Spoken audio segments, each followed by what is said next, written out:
What's the most drastic thing that one family member did because a shaman told them to?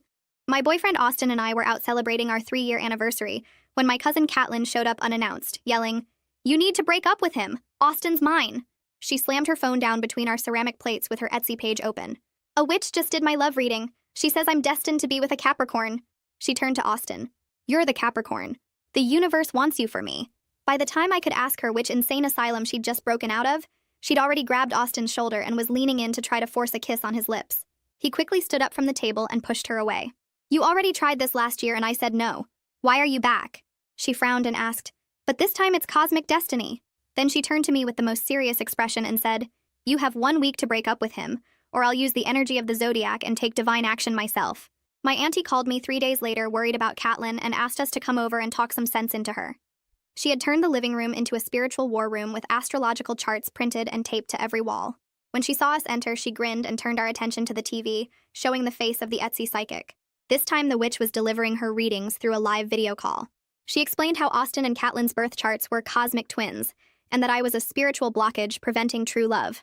After several more minutes of nonsense, my dad finally asked, "So what exactly are you expecting to happen here?" She smiled. "They just need to break up immediately, before the universe punishes our entire family," she said casually, like it was the most obvious thing. Austin shook his head and told her very clearly that he loved me and had zero interest in ever being with Catelyn. "Even if for some reason we broke up tomorrow, I still wouldn't date you," he stated. That's when Catelyn started screaming, "If you don't break up now, you'll face cosmic wrath." We shrugged. "I guess that's what we'll do then." She stormed into her bedroom, leaving the whole family sitting there embarrassed for her. Then she went silent. For 2 months, we didn't hear from her until one morning when I walked out to get my mail. I saw Catelyn carrying boxes into the apartment next door. "Surprise neighbor," she said with this huge smile. "The universe is so amazing because this apartment became available right when I needed it." That's when the nightmare really started. She'd show up everywhere me and Austin went. Dinner, movies, even on a hiking trail 40 minutes outside town. But then one day, things took a turn when Austin called me completely panicked, asking me to come home ASAP. Apparently, Catelyn used the spare key under our mat and crawled in next to him while Austin was sleeping. He woke up screaming and quickly dragged her out the door while she tried to fight back, saying it was the universe that let her in. Austin was so freaked out he couldn't sleep for days. So we decided to finally move out. We'd rented a U-Haul and loaded it at 4 in the morning thinking Catelyn would still be asleep. We were wrong. As soon as we pulled onto the highway, I saw her car chasing us. Austin tried to stay calm, but she drove recklessly, swerving into the lane beside us going almost 90. She pulled up alongside the truck and started yelling out her window, "The witch promised me a Capricorn. She promised me true love." Then she tried ramming the side of the U-Haul to force us to pull over. But on her third attempt, Austin quickly hit the gas to dodge her car, which made her spin across 3 lanes, flipping twice before slamming into a concrete barrier. We pulled over immediately and called 911. The paramedic said she was lucky to be alive, considering her spine was practically crushed in 2 places. She had emergency surgery that night, and the doctors confirmed she'd be paralyzed from the waist down for the rest of her life. The first thing Catelyn did when she woke up from surgery was post on social media about how, "The witch told me he was my Capricorn. I just wanted a chance at love. I didn't want to hurt like this. I'll never walk down the aisle now. I can't believe my cousin took my soulmate and my legs." The worst part was that because of the tragedy, people started sympathizing with her. My aunt commented that we should have just let her follow us peacefully instead of trying to escape. My mom said we knew how much the reading meant to her and could have handled things differently. Even some of my cousins were saying that we should have just moved without telling her instead of doing it in front of her apartment where she'd obviously see us. Austin and I finished moving into our new home, but we couldn't enjoy the peace and quiet at all. The part that hurt me the most was how guilty Austin felt about Catelyn's paralysis. He started visiting her every day in the hospital, just to check if she was okay. Then he started staying there longer and longer, coming home late, sometimes not coming home at all. And a part of me started to wonder if the Etsy witch was right. I couldn't sleep that night. Austin was right next to me in bed, but I kept staring at the ceiling, replaying everything in my head. Every time he shifted or made a noise, I jumped. My brain kept going back to that stupid Etsy witch saying Austin and Catelyn were cosmic twins. I hated myself for even thinking about it. The moving boxes were still stacked against the walls because we hadn't finished unpacking yet. They made the room feel smaller, like they were pushing in on me. I watched Austin's chest rise and fall while he slept. He looked so peaceful, but I knew when he woke up he'd check his phone first thing. That's what he always did now. I finally dozed off around 5 in the morning, but woke up an hour later when Austin's phone started buzzing. He grabbed it immediately and his whole face changed. I watched him scroll through 3 text messages, his expression getting more worried with each one. He sat up in bed and rubbed his face. "Catelyn had a bad night," he said quietly. "The nurses think she needs someone familiar there to calm her down." I felt my stomach twist. Please don't go, I said. He looked at me and I could see the conflict all over his face. That look made me want to throw up. I have to, he said. Just for a little while. But I knew it wouldn't be a little while. It never was anymore. We had our first real screaming fight that morning. I told him he'd spent 4 nights at the hospital this week and only 3 nights in our new home. We just moved here to get away from her and now you're choosing to be with her anyway, I shouted. Austin got defensive immediately. Catelyn doesn't have anyone else. Her mom can't even look at her in that wheelchair without breaking down, he yelled back. I asked him when this was going to end. He promised it was temporary, just until she adjusted to her new reality. But the way he said it sounded hollow. I didn't believe him anymore. I couldn't. He grabbed his keys and left for the hospital while I stood there in our half-unpacked apartment feeling like my world was falling apart. After the door slammed, I sat down on the floor surrounded by boxes and just stared at nothing for a while. Then I got up and found a notebook. I needed to see this whole thing clearly instead of drowning in guilt and confusion. I started writing down everything that happened since our anniversary dinner. The date Catelyn showed up at the restaurant, the day she moved in next door, every time she followed us to random places, the break-in where she crawled into bed with Austin, the highway chase. I wrote down times and dates for everything I could remember. I took screenshots of her social media posts and printed them out. I found photos on my phone of her car behind us at that hiking trail. When I finished, I had a timeline that showed clear stalking behavior that kept getting worse. Looking at it all laid out on paper, I realized something important. We weren't the villains my family thought we were. Catelyn had been stalking us for months, and it led to her making a reckless choice to chase us at 90 miles per hour. Seeing it documented like this made me feel less crazy. I picked up my phone and called the non-emergency police line. My hands were shaking when someone answered. I asked if I could report stalking that happened before an accident. The operator put me on hold for a few minutes, then transferred me to someone named Detective Nadia Palermo. She said she worked on domestic crimes and harassment cases. I told her the whole story from start to finish. She listened without interrupting once, which surprised me. When I finished, she said something that made me want to cry with relief. The fact that your cousin is paralyzed now doesn't erase the criminal behavior that came before, Detective Palermo explained. She asked me to come to the police station with my documentation and any evidence I still had. I told her I'd just spent the morning putting it all together. She scheduled me for an appointment 2 days later. At the police station, I spread out my timeline, screenshots, and photos across Detective Palermo's desk. She was probably in her 40s with dark hair pulled back in a ponytail. She took notes while looking through everything. Stalking cases are difficult, she said. But this documentation is exactly what we need.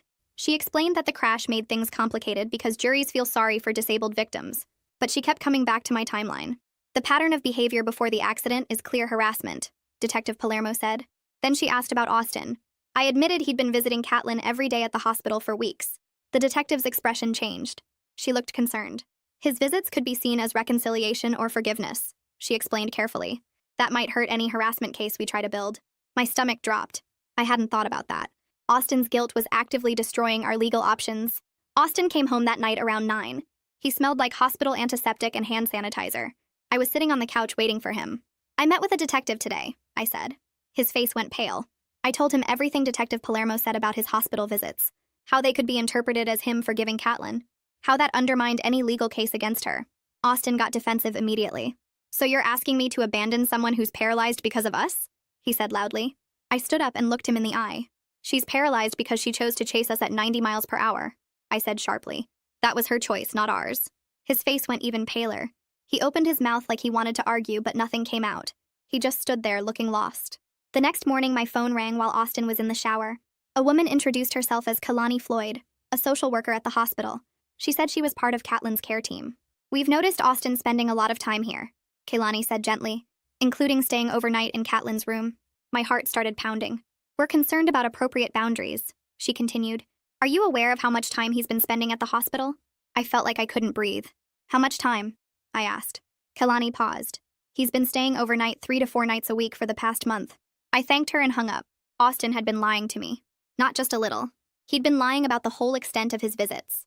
When Austin got out of the shower, I was standing in the bedroom holding my phone. A social worker named Kalani just called me, I said. I watched his face change. He knew he was caught. She told me you've been sleeping in a chair next to Catelyn's bed 3 or 4 nights a week. Austin's eyes filled with tears. He sat down on the bed and put his head in his hands. I can't stop seeing her car flip across the highway, he said, crying. I keep thinking if I hadn't hit the gas, she wouldn't be paralyzed. He was sobbing now. I feel like I caused this. I stood there feeling 2 things at once. Part of me wanted to comfort him because he was clearly suffering, but another part of me felt completely betrayed. He'd been lying to me for weeks. I didn't know which feeling was stronger. That night we barely slept in the same room. I stayed on my side of the bed, staring at the ceiling while Austin tossed and turned next to me. Around 3 in the morning, I finally said what I'd been holding in for hours. "You've been lying to me for weeks." My voice came out flat and cold. Austin sat up and turned on the lamp. "I wasn't trying to lie," he started, but I cut him off. "You told me you were visiting for an hour or two," I said, my voice getting louder. "Kalani said you've been sleeping there 3 or 4 nights a week. That's not visiting. That's choosing her over me." Austin's face went red and he stood up from the bed. "You don't understand the guilt I'm carrying," he yelled back.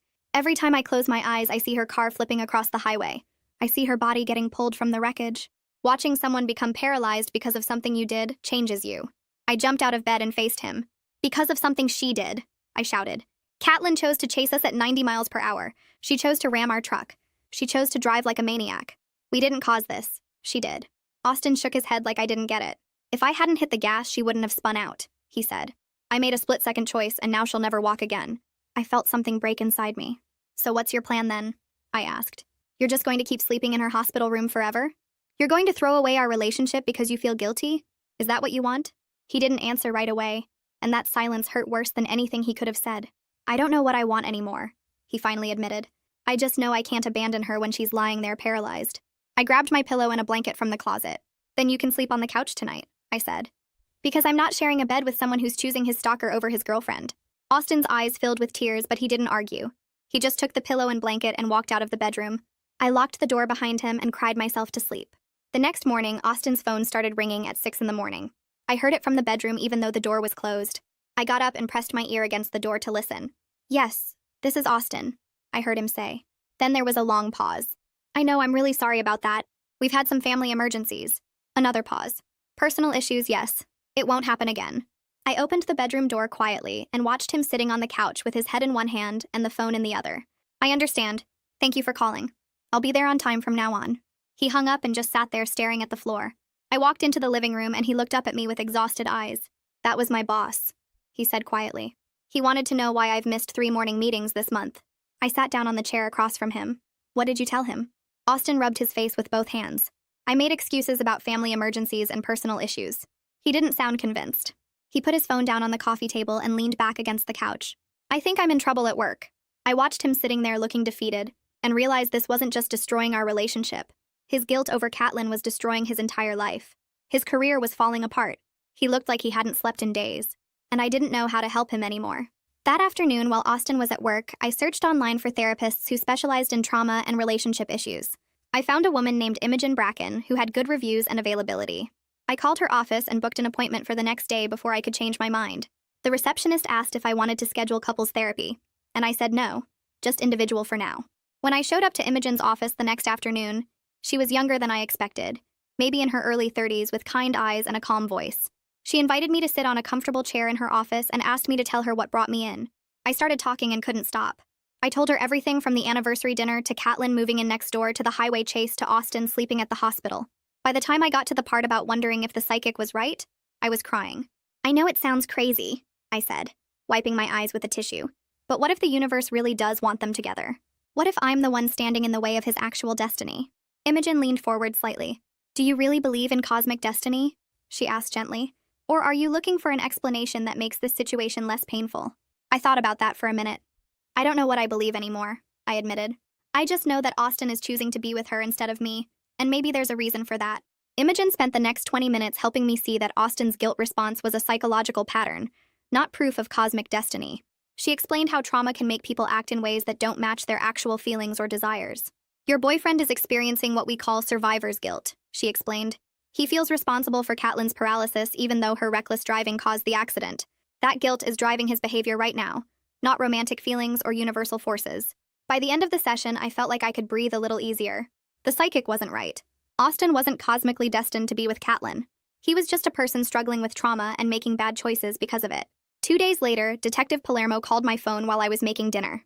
"I've been reviewing Catelyn's social media accounts," she said, "and I found some concerning posts from before the crash." She told me there were photos of our old apartment building posted weeks before Catelyn moved in next door. Screenshots of Austin's work schedule that she must have figured out by watching us. Captions about signs from the universe guiding her to us. "This is clear evidence of premeditated stalking behavior," the detective explained. "It significantly strengthens the harassment case."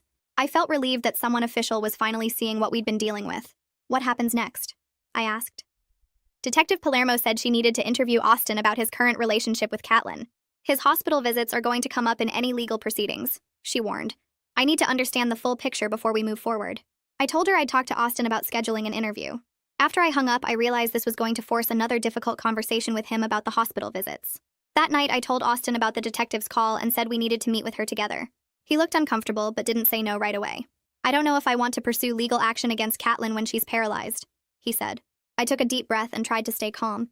If you don't take this seriously, I'm moving out, I said. I can't keep living like this. Austin's face went pale. You'd actually leave? He asked. Yes, I said.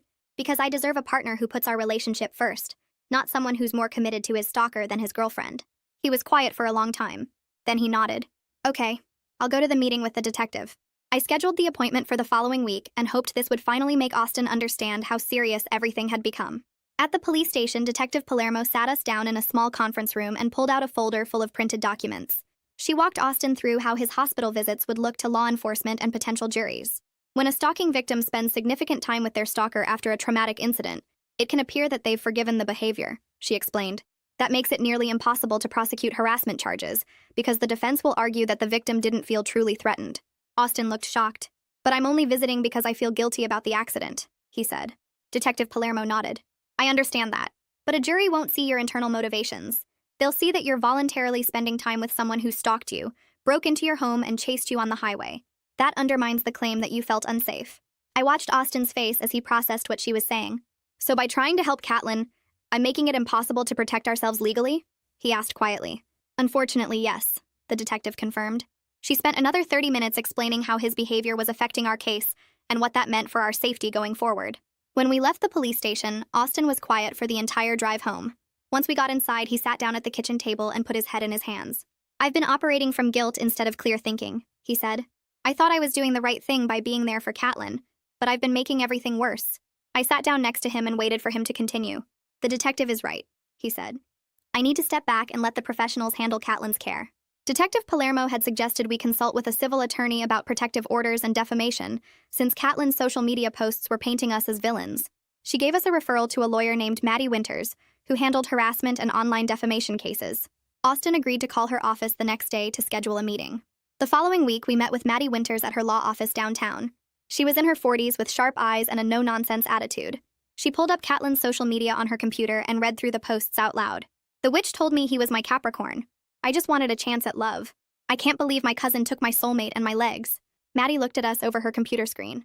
This is textbook defamation. She's making false claims that paint you as responsible for her injuries when her own reckless driving caused the accident. She explained that we could pursue defamation claims and request a protective order that would legally prohibit Catelyn from contacting us or posting about us online. However, legal action is expensive and outcomes are never guaranteed, she warned. I'd need $5,000 just for the initial filings, court fees, and preliminary work. Austin and I exchanged worried looks. We didn't have that kind of money just sitting around. Our savings had taken a hit from the move and we were barely covering rent and bills. Can we think about it? I asked. Maddie nodded and gave us her card. Take your time, but don't wait too long. The longer those defamatory posts stay up, the more damage they do to your reputations.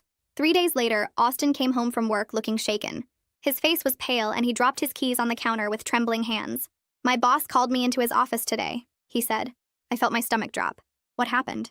Austin sat down at the kitchen table and put his head in his hands. I've been placed on a performance improvement plan. 60 days to fix my tardiness, stop missing meetings, and improve my work quality. If I don't meet the standards, I'm fired. I sat down across from him. What does that mean for us? I asked quietly. It means if I lose my job, we lose our health insurance, he said. And we'll struggle to pay rent. I can't afford to mess this up. I watched him sitting there looking defeated, and realized the financial pressure might be the thing that finally broke through his guilt fog. He couldn't keep visiting Catelyn multiple times a week if it meant losing his job and our ability to survive.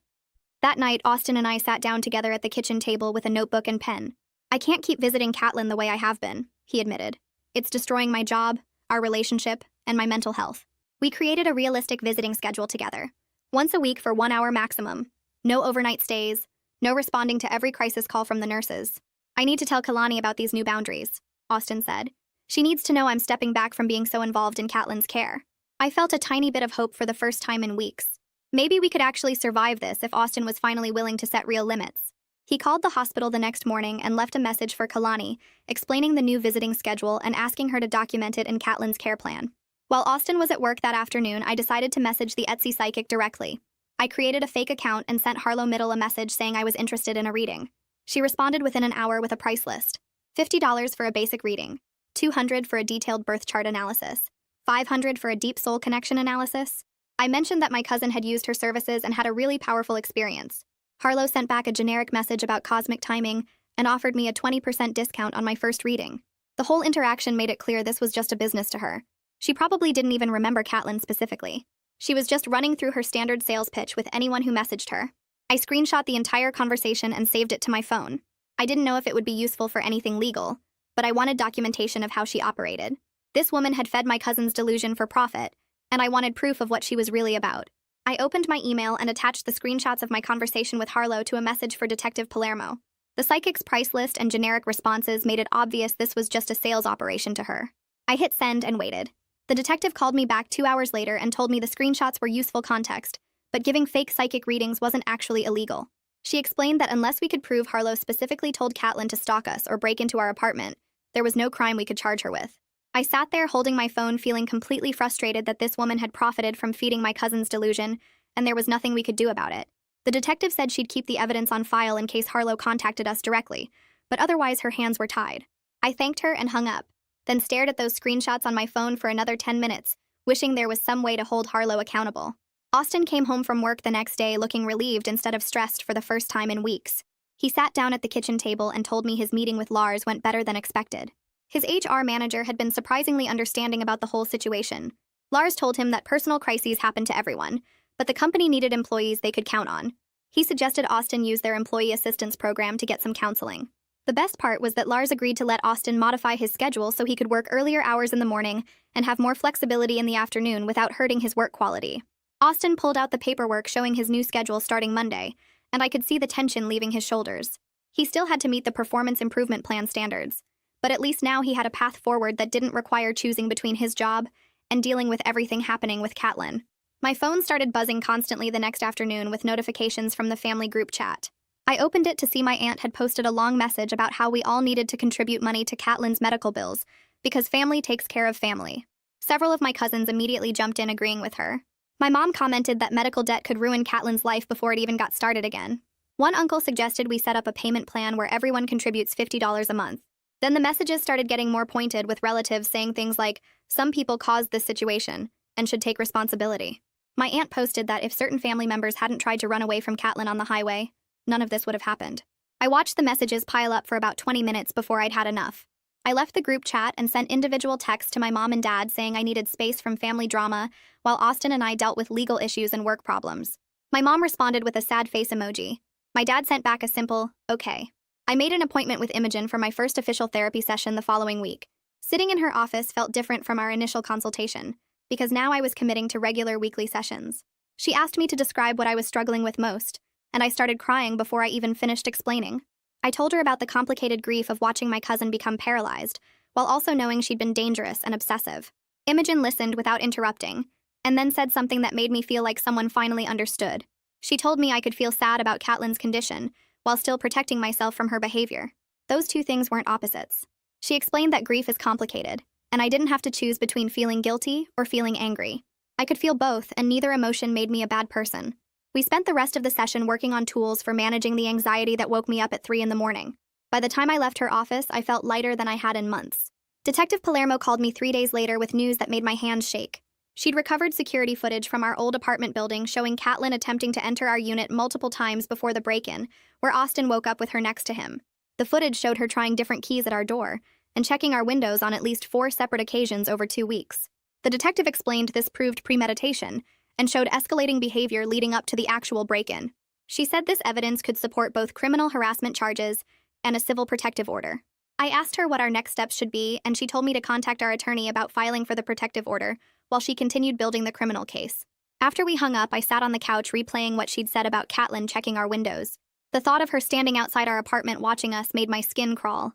Maddie called me the next morning saying she'd started drafting a protective order request based on the evidence Detective Palermo sent over. The order would legally prohibit Catelyn from contacting us, posting about us online, or coming within 500 feet of our home or workplaces. She explained that both Austin and I needed to sign affidavits detailing the stalking behavior and how it had emotionally harmed us. I told her I'd sign immediately, and she emailed the paperwork over. That night, I showed Austin the documents and watched his face change as he read through them. He set the papers down and said he needed time to think about whether this was too harsh given Catelyn's current condition. I felt my stomach drop because I thought we were past this guilt phase. He asked if we could talk about it over the weekend, and I agreed, even though I wanted to scream at him that Catelyn being paralyzed didn't erase what she'd done to us. My cousin Miguel called me out of nowhere 2 days later. We'd never been super close, but he'd always been nice at family gatherings. He asked if I had a minute to talk, and I said sure. That's when he told me something that made me sit down hard on the couch. My aunt had been listed as Catelyn's primary support person at the hospital, which made sense. But somehow she'd also added Austin as a secondary contact without asking him or telling us. Miguel said he'd overheard his mom talking to the hospital about it. Before I could process what that meant, my phone rang with a call from Kalani Floyd. The social worker explained that she was calling to clarify Austin's contact status because something seemed off in the records. I told her Austin never consented to being listed as any kind of contact for Catelyn's care. Kalani apologized and said she'd remove him immediately and document this as a boundary violation in the hospital records. After both calls ended, I texted Austin at work, telling him we needed to talk as soon as he got home. Austin came through the door that evening, and I showed him the protective order paperwork again. We sat at the kitchen table and had the calmest but most serious conversation we'd had in weeks. He finally admitted that his hesitation about the order came from fear that we'd look like monsters kicking someone while they're down. I took a deep breath and reminded him that Catelyn created this situation by stalking us and driving recklessly on the highway. Protecting ourselves legally didn't make us bad people. He nodded slowly and said he knew I was right, but the guilt still felt overwhelming sometimes. I told him that was exactly why we both needed to keep going to therapy. He picked up the pen and signed his name on the affidavit. We returned the completed paperwork to Maddie the next morning, and she said she'd file it with the court by the end of the week. I was scrolling through social media a few days later when I saw Catelyn's GoFundMe page had been shared by someone I'd gone to high school with. I clicked on it and felt sick reading what she'd written. She framed herself as a heartbroken woman whose cousin stole her soulmate and whose life was destroyed in a tragic accident. The comments section was full of strangers calling me selfish and cruel. People were saying I should be ashamed of myself for not supporting her. Someone commented that I probably caused the crash on purpose. Within an hour, several people had tracked down my social media accounts and started sending me harassing messages. I made all my profiles private and blocked dozens of accounts, but the damage was done.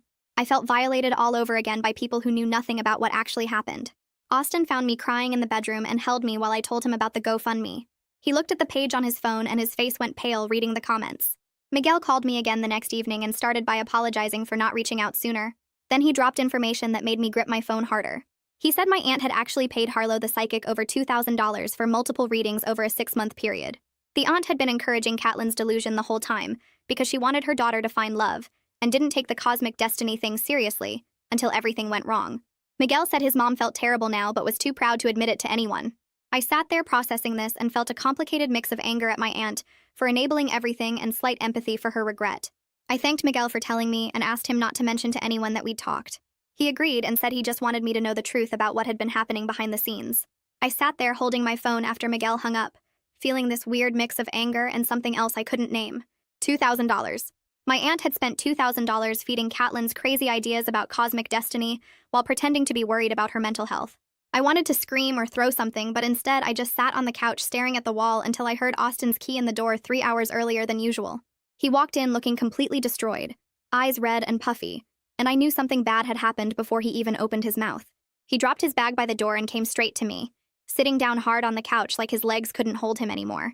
He told me he'd stayed overnight at the hospital again last week when the nurses called about Catelyn having a panic attack. The words came out broken between these awful crying sounds that made my chest hurt. He said he knew he'd broken our agreement, but when the nurses called saying Catelyn was asking for him and wouldn't calm down, he couldn't just ignore it. I felt this hot surge of anger rush through me because we'd made that agreement for a reason. But then I looked at his face and saw he was being completely honest with me for the first time in weeks. He wasn't hiding it or making excuses. He was just telling me the truth even though it hurt. I reached over and put my hand on his arm and told him I was mad, but I also saw that he was trying, and that honesty mattered more than the mistake. He cried harder and said he didn't know how to stop feeling responsible for destroying someone's life. I made us both tea and we sat there not talking for a long time, just existing in the same space while he pulled himself together. 2 days later, I had my regular therapy session with Imogen, and the first thing she asked was how I was doing with family pressure. I told her about Miguel's call and the $2,000 and Austin's hospital confession, and she listened without interrupting until I ran out of words. Then she pulled out a notebook and suggested we write a boundary letter together. Something clear and direct that I could send to my family about what contact I would and wouldn't accept during all this legal stuff. We spent 40 minutes working on it, with Imogen helping me find words that were firm but not mean. The letter said I loved my family, but I wouldn't accept any more blame or guilt trips about Catelyn's condition, that Austin and I were protecting ourselves legally, and that was our right, and that anyone who couldn't respect our boundaries needed to keep their distance until they could. Reading it back made me feel powerful in a way I hadn't felt since the crash. After the session, I went home and typed it up, then sent it to my parents, my aunt, and 3 cousins I was closest to before everything went wrong. The responses started coming in within hours. My dad sent back a short text saying he understood and respected my decision. One cousin wrote this long message about how she'd been worried about Catelyn's behavior too, and wished she'd said something earlier. But my mom's response was cold, just saying she hoped I knew what I was doing by pushing family away. My aunt didn't respond at all, which somehow felt worse than anger. 3 nights later, I was already asleep when Austin's phone started ringing at almost midnight. I jolted awake and saw him grab it off the nightstand, his face going pale in the screen light. He answered, and I heard my aunt's voice coming through, high and panicked, talking so fast I couldn't make out the words. Austin sat up, and I watched his whole body tense as he listened. His hand started shaking, and he looked over at me with this expression that was pure panic, like he was drowning and asking me to save him. My aunt was begging him to come to the hospital right now because Catelyn was having some kind of crisis, and kept asking for him, and the nurses didn't know what to do. I could see him wanting to say yes, wanting to jump up and drive over there because that's what he'd been doing for months. But instead, he took this deep breath and said into the phone that he couldn't come, that my aunt needed to call the hospital's crisis line because that's what they were trained for.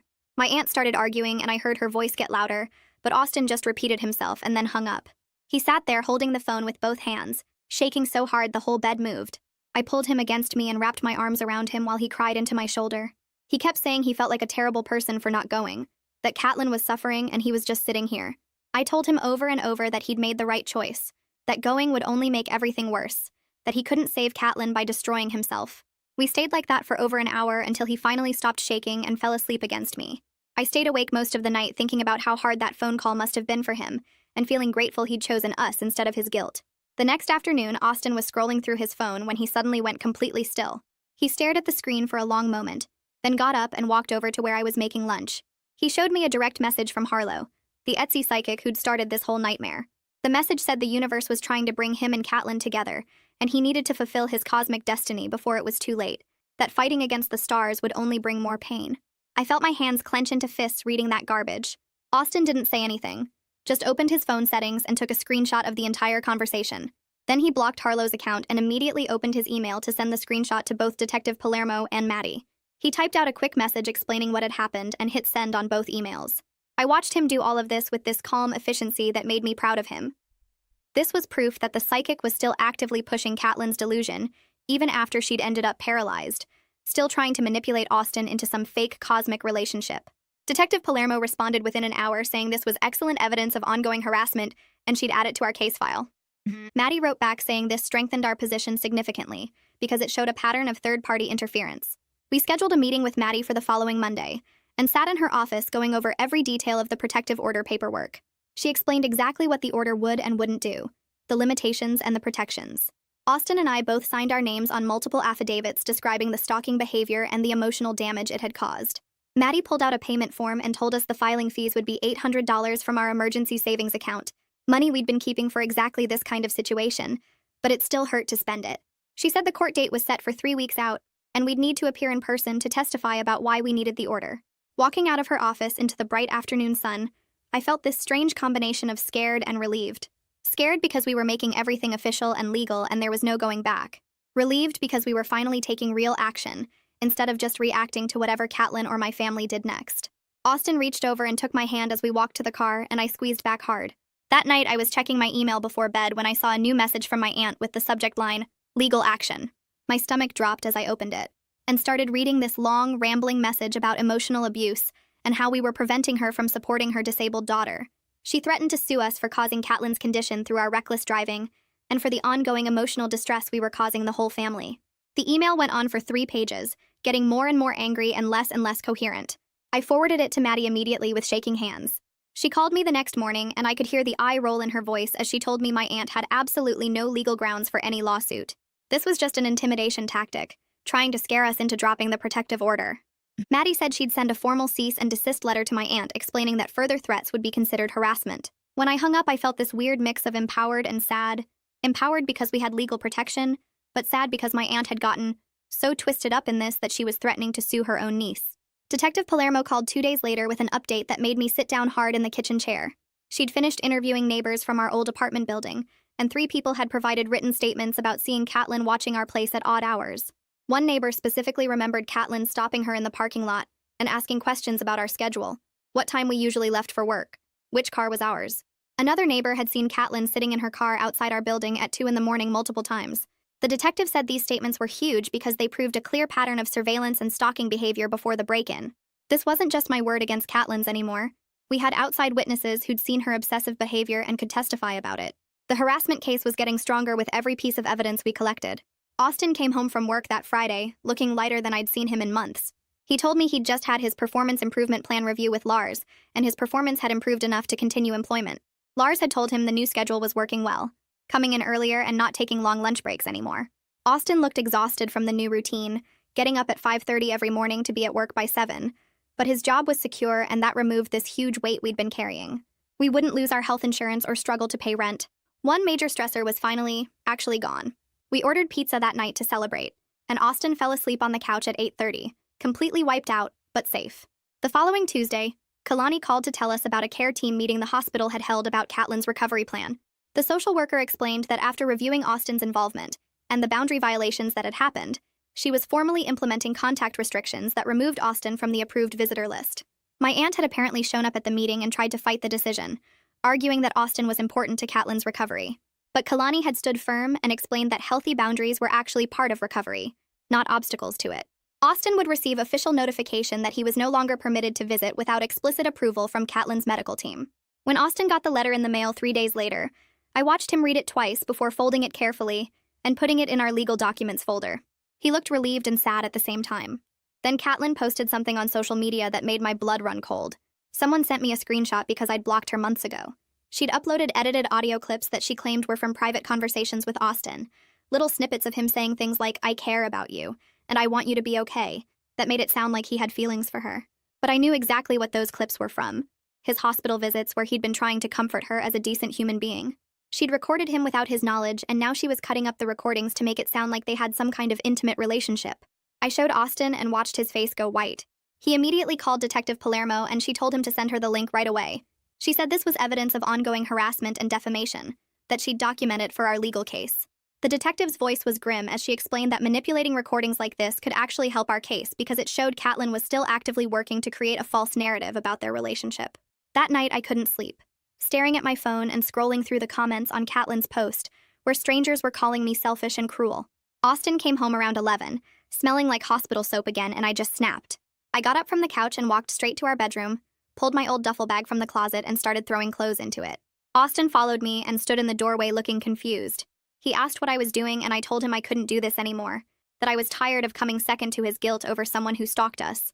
He stepped into the room and reached for my arm, but I pulled away, shoving more shirts into the bag. He started crying and said he knew he'd been a terrible partner, that the guilt was eating him alive and he didn't know how to fix it. I stopped packing and turned around, seeing him completely broken down, and something in me softened just enough to suggest therapy instead of leaving. He nodded immediately and said he'd call someone first thing in the morning, that he'd do whatever it took. I left the bag half-packed on the floor as a reminder of how close we came to ending everything. 2 days later, we sat in a small office with beige walls and a therapist Imogen had recommended, a woman in her 50s with kind eyes who didn't waste time on small talk. She asked us both to explain why we were there, and I went first, describing the stalking and the crash, and how Austin had basically moved into the hospital. Austin talked about waking up every morning seeing Catelyn's car flip across the highway, how it played on repeat in his head. The therapist asked Austin about his family, and he got quiet before explaining that his mom had been sick his whole childhood, in and out of hospitals with a chronic condition, and he'd spent years feeling responsible for her pain. He said watching someone suffer because of something connected to him brought all that guilt rushing back. I shared how Catelyn's stalking had triggered my hypervigilance from a previous relationship, where my ex had tracked my movements and shown up at my work unannounced. The therapist listened carefully, and then explained how our individual trauma responses were colliding, making everything worse. She said Austin was repeating a childhood pattern of trying to fix someone else's suffering, and I was stuck in a fear response that made me see abandonment everywhere. Neither of us had realized how much our past were controlling our reactions. The court date for our protective order arrived 3 weeks later, and I put on the most professional outfit I owned, a navy dress that felt too formal for my normal life. Maddie met us outside the courthouse with a thick folder of evidence, including my timeline of stalking incidents, security footage from our old apartment, witness statements from neighbors, and printed screenshots of Catelyn's social media posts. Inside the courtroom, I saw my aunt sitting in the back row with her arms crossed and my stomach dropped. The judge called our case, and Maddie stood up to present everything we'd documented, walking through each incident methodically. She showed the footage of Catelyn trying our door at 2 in the morning, the photos of her following us to different locations, the edited audio clips she'd posted online. My aunt tried to interrupt twice to defend Catelyn, but the judge told her she'd have a chance to speak later. Then Maddie pulled out written statements from 2 of my cousins, including Miguel, explaining that they'd witnessed Catelyn's behavior escalate over months and supported our need for legal protection. Reading those statements made my eyes water because I'd felt so alone in this, and knowing some family members actually saw the truth meant everything. After the court hearing, I spent 4 days at our kitchen table writing my impact statement, trying to put into words how the stalking had destroyed my sense of safety. I wrote about checking every car behind us on the highway, about not being able to sleep through the night anymore, about the panic attacks that hit me in random moments. I described how opening my front door made my heart race because I never knew if Catelyn would be standing there. I wrote about watching my relationship fall apart as Austin got consumed by guilt, about feeling like I was losing him to the person who'd terrorized us. Reading back through what I'd written made me cry because seeing it all laid out showed me just how much trauma I'd been carrying around. I realized that asking for legal protection wasn't mean or cruel, it was the only way to start healing. The process hurt, but it also made everything clear in a way nothing else had. Austin worked on his own letter to Catelyn during those same days, sitting at his laptop for hours trying to find the right words. Kalani had agreed to deliver it through official hospital channels, so it wouldn't violate any boundaries. He read me the final version before sending it, and his hands shook holding the printed pages. The letter said he genuinely cared about her well-being and hoped she got better, but that he couldn't be part of her recovery process anymore. He explained that his involvement wasn't healthy for anyone, and that she needed to work with her actual care team instead of relying on him. The tone was kind but completely firm, setting clear limits without attacking her. After he sent it through Kalani, Austin seemed different, like he'd been carrying something heavy and finally put it down. His shoulders looked less tense and he slept better that night than he had in weeks. The judge granted our protective order 2 weeks after the hearing, issuing a 1-year no-contact restriction that prohibited Catelyn from reaching out to us directly, posting about us on social media, or coming within 500 feet of our home or workplaces. The order included special provisions that could modify the terms if Catelyn's behavior escalated or if we needed additional protection. Maddie called to tell us the news, and I actually felt my body relax for the first time in months. Walking out of the courthouse after picking up the official paperwork, Austin pulled me into a hug that lasted a full minute, and I realized it was the first real hug we'd shared in weeks. We stood there on the courthouse steps holding each other while people walked past, both of us feeling cautiously hopeful that maybe we could actually start rebuilding now. The family reaction came fast and brutal, with my aunt posting on social media that same evening about heartless relatives who kick people when they're down. She didn't name us directly, but everyone knew exactly who she meant, and the comments filled up with relatives taking sides. But then my phone started buzzing with private messages from 3 cousins, including Miguel, who apologized for not recognizing the stalking pattern earlier. They said they'd been so focused on Catelyn's paralysis that they hadn't really thought about what led to the crash. Miguel admitted he felt guilty for not speaking up sooner when he saw how obsessed she was getting. My parents sent a careful text message saying they supported our need for boundaries, even though they felt sad about the family division, which wasn't perfect, but was more than I'd expected from them. Austin scheduled a meeting with Kalani to figure out how to step back from visiting Catelyn without just abandoning her completely. Kalani explained that the hospital had a volunteer network specifically for patients without family support, people trained to provide companionship during recovery. Austin spent an afternoon writing a detailed letter for the volunteer coordinator, describing Catelyn's interests, her personality, things that helped calm her down during difficult moments. He included information about her favorite music and TV shows, the kinds of conversations she responded well to. Handing over that letter felt like officially closing a chapter, and Austin admitted it was harder than he'd expected. But he also recognized that letting go was necessary for everyone's health, that his guilt-driven involvement had been hurting all 3 of us. Over the next few weeks, our home routine slowly found a new rhythm, with Austin coming home at consistent times instead of disappearing to the hospital. We started cooking dinner together most nights, something we hadn't done since before the anniversary dinner that started everything. I made spaghetti while he chopped vegetables, and we talked about normal things like what to watch on TV or whether we needed to buy new towels. My anxiety didn't magically disappear, but I started sleeping better, getting through most nights without waking up in a panic. We both kept going to individual therapy and scheduled couples sessions every other week, doing the actual work of rebuilding trust instead of just hoping things would fix themselves. It felt fragile and tentative, but also real in a way our relationship hadn't been for months. Then one afternoon, someone knocked on our door and I opened it to find a mutual friend holding a large gift basket wrapped in cellophane. She smiled and said it was from Catelyn, that she'd asked her to deliver it as a peace offering. My stomach dropped as I took the basket and saw a card attached with Catelyn's handwriting. Austin came to the door and immediately pulled out his phone to photograph the basket, the card, and our friend still standing there looking confused. I thanked her and closed the door, then called Detective Palermo right away to report the violation. The detective said she'd follow up with our friend to document how the delivery happened and confirm Catelyn had initiated the contact. Maddie sent a formal warning letter to Catelyn's attorney that same day, reminding them that any contact violated the court order and future violations could result in legal consequences. The gift basket sat on our counter untouched, a reminder that even with legal protection in place, we still had to stay alert. Miguel called me 2 days later and asked if we could meet for coffee because he had something to tell me about the family situation. We met at a place near his work, and he looked uncomfortable as he stirred his drink. He said my aunt had called her credit card company and started a chargeback for the $2,000 she paid Harlow the psychic. Apparently, the aunt was claiming the readings were fraudulent and manipulative, which meant she was finally admitting the whole cosmic destiny thing was fake. Miguel said she'd been avoiding Harlow's calls and deleted all the psychic's contact information from her phone. This didn't fix everything that had happened or erase the months of enabling Catelyn's delusion, but it showed my aunt was starting to recognize her role in the mess. I thanked Miguel for telling me and asked him not to mention our conversation to anyone else in the family. A week after that conversation, Austin came home from work with the biggest smile I'd seen in months. He dropped his bag by the door and told me Lars had called him into the office for his performance improvement plan review. Austin said Lars told him his recent work had been excellent, and he was officially back in good standing with the company. The relief on Austin's face was visible, like he'd been holding his breath for weeks and could finally exhale. He came home energized instead of drained that night, and we ordered takeout to celebrate the small victory. The job security helped both of us breathe easier about our financial situation, since we'd been burning through savings on legal fees and therapy. My mom called the following week and invited us to dinner at their house with just her, my dad, and Miguel. She made it clear up front that Catelyn and my aunt wouldn't be discussed during the meal, and everyone needed to respect that boundary. Austin and I talked about whether to go, worried it might be awkward or turn into another guilt trip. But we decided to try because completely cutting off my parents felt too extreme. The dinner was polite but definitely strained, with everyone carefully avoiding certain topics. My dad asked about Austin's job, and my mom talked about their garden, safe subjects that didn't lead to family drama. Miguel helped keep conversation flowing by telling stories about his kids. It wasn't perfect, and the elephant in the room was obvious, but it was better than the complete distance we'd been living with. Driving home that night, Austin said it felt like a tentative first step toward having some kind of relationship with my family again. Kalani called a few days later with an update about Catelyn's progress at the rehabilitation facility. She said Catelyn had started working with a psychologist as part of her treatment program and was making progress on accepting reality-based thinking. The social worker emphasized this was early progress and setbacks were likely, but Catelyn was actually engaging with therapy instead of refusing help. Kalani said the psychologist was helping Catelyn process her obsession and understand how the psychic readings had fed into unhealthy patterns. I felt cautiously hopeful hearing this, thinking maybe Catelyn could eventually move past the delusion and build a real life for herself. But I also knew one phone call about therapy didn't erase months of stalking and harassment. Maddie contacted us the next week with official notice that Catelyn was planning to move to an accessible housing facility about an hour away.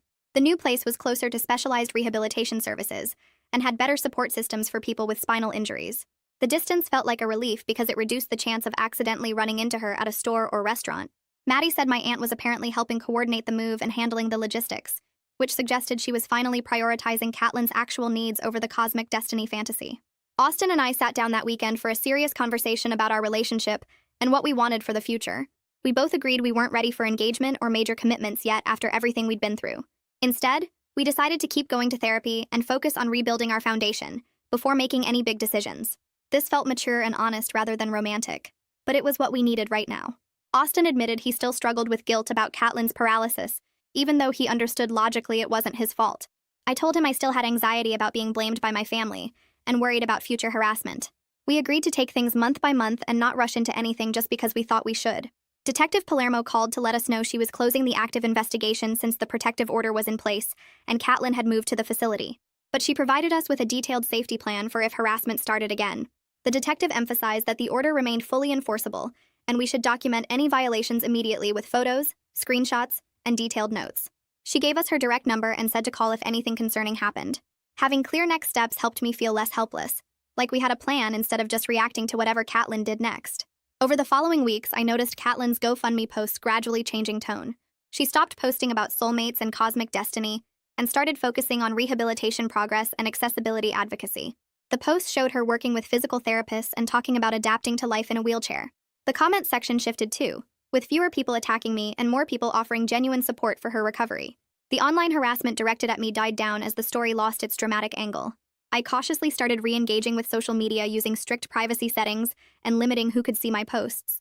I slowly expanded my presence again over the next month, sharing normal life updates about cooking dinner or watching shows.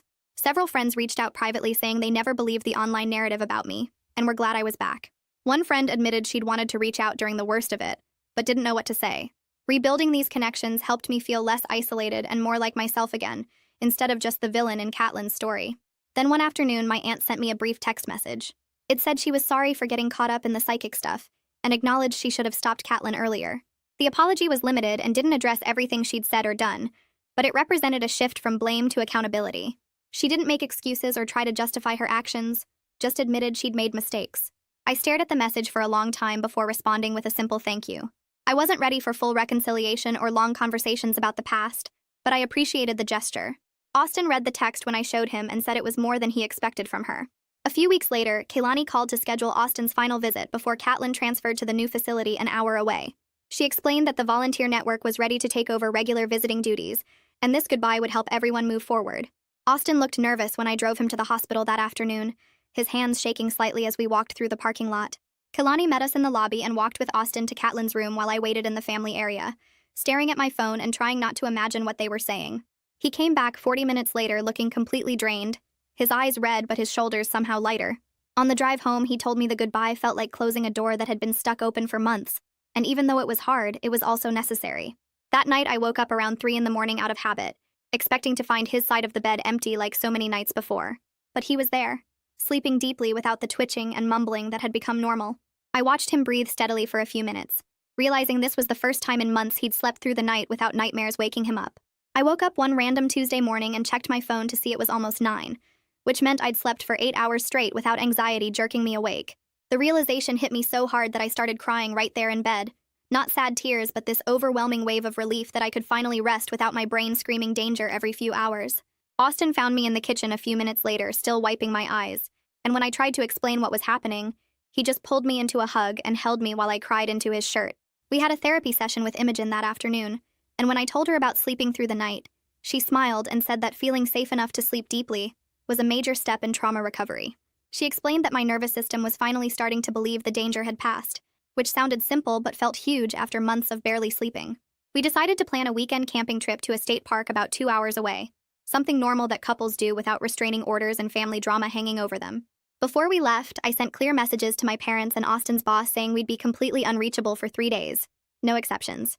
We sat at our kitchen table the night before and reviewed our safety plan one more time, checking that the protective order was active and would remain in effect while we were gone. Austin pulled up the state park website and showed me pictures of the hiking trails and lake, and I felt this weird flutter of excitement that I hadn't felt since our anniversary dinner almost a year ago. Packing our camping gear felt significant somehow, like we were finally doing something for ourselves instead of just reacting to whatever crisis came next. Maddie called a few weeks after the camping trip to say that Catelyn's legal representative had sent formal paperwork acknowledging the no-contact order. The letter confirmed that Catelyn was committed to ongoing therapy at her new facility and recognized the boundaries we'd set. I read through the legal language twice, looking for some hidden meaning or loophole, but it seemed straightforward and official. The letter didn't include an apology or take responsibility for the stalking, but it did show that Catelyn understood the order was real and permanent. Reading it made me feel this unexpected wave of empathy for her, mixed with relief that she was actually getting professional help, instead of chasing cosmic destiny readings. Several quiet months passed after that with no violations, no midnight calls from family members, and no social media drama. Austin and I settled into routines that felt sustainable instead of exhausting, with regular work schedules, weekly therapy sessions, and normal couple activities like cooking dinner together and watching shows. The protective order stayed in place without any challenges. Catelyn continued her rehabilitation program, according to updates Miguel shared occasionally, and my aunt kept her distance except for brief, polite texts on holidays. My anxiety didn't disappear completely, but I stopped checking the locks 5 times before bed and could go to the grocery store without scanning every parking lot for Catelyn's car. Life started feeling almost normal again, though both Austin and I knew we were different people now than we'd been at that anniversary dinner. We'd survived something that could have destroyed us completely, and even though we weren't perfect, we were still here and still trying. Sitting on our couch 9 months after the highway crash, Austin and I talked about everything that had happened since Catelyn showed up screaming about cosmic destiny at our anniversary dinner. We weren't the same people anymore, and our relationship wasn't the easy, comfortable thing it used to be, but we were both healthier and more honest than before. Catelyn was getting real professional help instead of spending thousands of dollars on psychic readings. My family was slowly learning about boundaries and accountability, and we'd figured out that protecting yourself isn't cruel or selfish but actually necessary for survival. The whole mess hadn't disappeared or been magically fixed, and we still had hard days where the trauma felt fresh, but everyone involved was on a clearer and better path forward than where we'd started. Austin reached over and took my hand, and I squeezed back, both of us understanding without saying anything that we'd made it through something terrible and come out the other side still together. That felt like enough for now, and maybe that was the point all along, that surviving and healing was its own kind of victory, even without a perfect happy ending. So yeah, that's basically it. Nothing too deep, just another weird little story that stuck with me. Thanks for hanging out. It always feels like talking to a friend. Come back next time if you're up for it.